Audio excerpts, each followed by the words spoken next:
Good morning, children. How are you all? Children, I hope you all are fit and fine. So, children, today we are going to start a new chapter, which is the sexual reproduction in the flowering plants.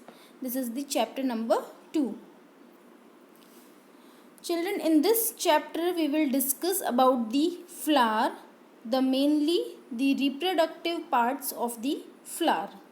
So children, all the flowering plants, which means the angiosperms, show the sexual reproduction. Angio means covered and sperma means seed. When the seed are covered with the ovary wall, it is called the angiosperm.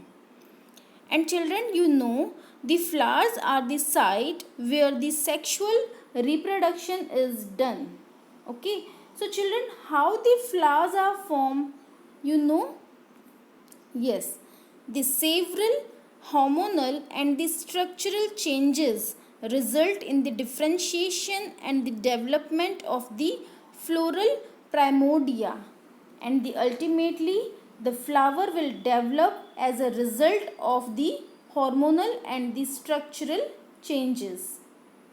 So children, mainly the inflorescence bears the flower buds and the flowers. So it is you can see the inflorescence in this picture, and also the flower bud you can see in this picture. Children, in the structure of a flower, we will discuss about the male reproductive system and the female reproductive system. So there are two parts. First is the male reproductive system, which is called the androecium, and the second is the female reproductive system, which is called the gynoecium.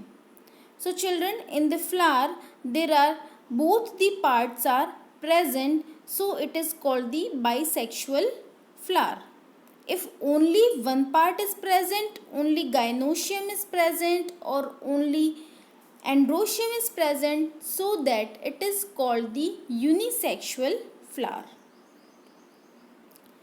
Children, first the male reproductive part, which is called the androecium, where it consists of the whorl of the stamens.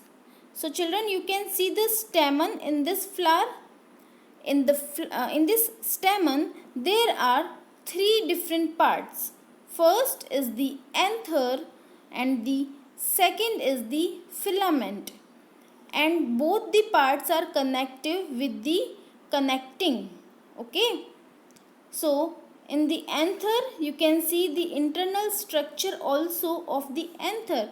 These are the microsporangium.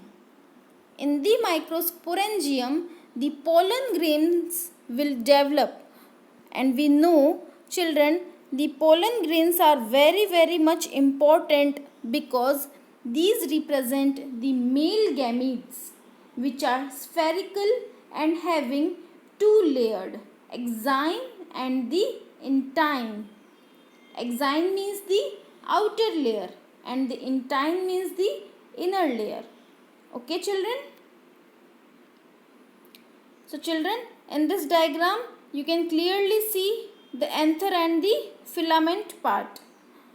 So children, the male reproductive system, which is very much important for the flower because it have the male gametes, and the middle part you can see in this picture, which is the green colored, totally green colored, and the uppermost part is called the stigma, and then the cylindrical structure, which is called the style, and the last part, which is swallow, it is called the ovary part. In the ovary part, the female gamete is present. We can say the ovum or egg cell. So hope children this topic is clear to you. Any query you can ask. So children, today is your homework to make a well-labeled diagram of a typical flower and label their various parts and explain it. in your biology notebook. Thank you children.